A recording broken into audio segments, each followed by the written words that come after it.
Hər vaxt xeyir olsun. Bugün iyun ayının 18-idir və beynəlxalq maliyyə birjasında bugün nələri baş verəcəyini bildiyiniz kimi dünən Fedin qərarından sonra qızıl anidən 160 dolar, yəni aşağı doğru istiqamət alaraq, yəni ümumilikdə 165 dollar dəyər itirdi. Kəskin enişləri oldu.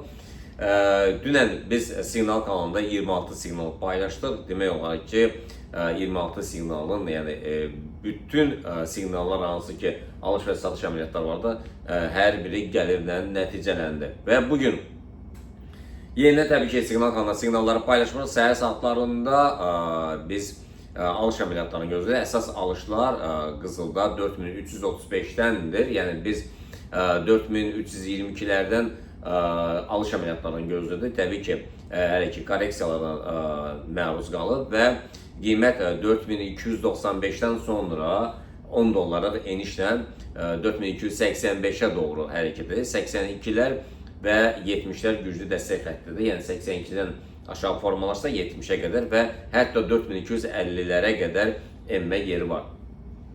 Təbii ki, dünən qiymətin enməsindən sonra 61%-dən artıq yüksəliş əldə etdi və bugün təbii ki, hələ ki bazar stabildir.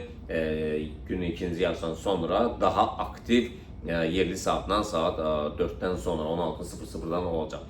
Keçək gümüşə. Gümüşdə səhər saatlarında biz satış əməliyyatlarını icra etdik. Təbii ki 150-200 pipsi bir enişlə nəticələndi və alışlar 69-600-lər ki hələ ki yəni gözlənir. Növbəti alışlar isə gümüşdə 70-500-lərdən gələcək. Bitcoin-ə gəldikdə isə Bitcoin-da yəni satışlar 63-lərdən, alışlar isə 64-500-lərdəndir.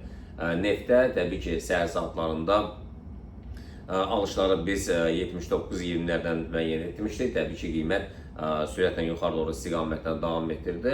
Müəyyən bir hədəf vardı, həmin hədəfə toxundu. Təbii ki günün ikinci yarısından sonra 1-2 saatdan sonra yəni bəlli olacaq ki daha yüksəlməyə doğru gələcəkmi, yoxsa biz bunu siqnal kanalında paylaşırıq. Satışlar 77-40-lardandır. Euro dolar rəqabətində alışlar 1.15-300-lər, funtun dolar rəqabətində isə alışlar 1.33-300-lərdir. Belə əzizlərim, inşallah görüşmək ümidi ilə ehtiyatlı olmaq lazımdır. Xəbərlərdən, dünənki xəbərləri yəni gördünüz. Bazar necə təsir göstərir, xəbərdən qabaq əməliyyat açmaq qadağandır və dünən biz qızılda və gümüşdə alış əməliyyatlarını eləcə də YouTube kanalında paylaşmışıq. Bütün əməliyyatlar uğurla nəticələndi. Sizə də uğurlar arzulayıram. Sağ olun.